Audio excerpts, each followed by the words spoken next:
अष्टलक्ष्मी मम ग्रहधनं पुरय पुरय नमः।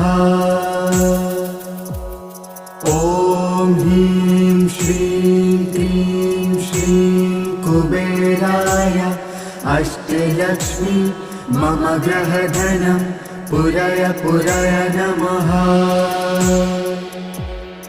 ॐ ह्रीं श्रीं क्लीं श्रीं कुबेराय अष्टलक्ष्मी मम ग्रहधनं पुरय पुरय नमः।